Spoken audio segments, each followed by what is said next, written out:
நவகிரகத்துல சூரிய பகவான் தான் அதிபதி. அதுக்கு அடுத்தது சந்திர பகவான். சந்திரன் முடிஞ்ச செவ்வாய். செவ்வாய் அதுக்கு அடுத்தது புதன்.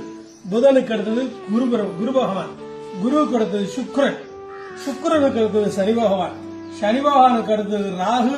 ராகுக்கு அடுத்தது கேது. இந்த நவகிரகங்களையும் வலம் வரும்போது 7 சுத்து இப்படியாகவும் வலமாகவும் 2 சுத்து இடமாகவும் சுத்தணும். இது சாயா கிரகங்கள், இது நிழல் கிரகங்கள்.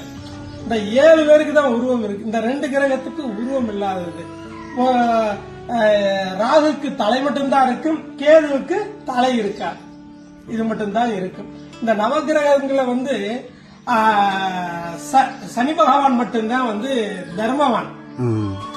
அவரு எந்த பலன் கொடுக்கறதா இருந்தாலும் சரி, நல்லதாகட்டும் கெட்டதாகட்டும், எது கொடுக்கறதா இருந்தாலும் அவரு சிறப்பா செய்வார். கண்டிப்பா சிறப்பா செய்வார். ஏன்னு கேட்டீங்கன்னா, நல்லது செஞ்சா நல்லது, கெட்டது செஞ்சா கெட்டது. அப்ப எப்ப வரும்னு கேட்டீங்கன்னா, அந்த 7.5 சனின்னு சொல்லுவாங்க பாத்தீங்களா, அந்த காலகட்டத்துல ஒவ்வொரு ராசிக்கு 2.5 வருஷம் 2.5 வருஷம் 2.5 வருஷம்னு போவாங்க. அப்ப அந்த காலகட்டத்துல யாரு என்ன பலன் செய்தார்களோ அந்த பலனுக்கேற்ப பலனை கொடுப்பார். இவருடைய குருநாதர் யாருன்னு கேட்டீங்கன்னா காலபைரவர், மகா காலபைரவர்.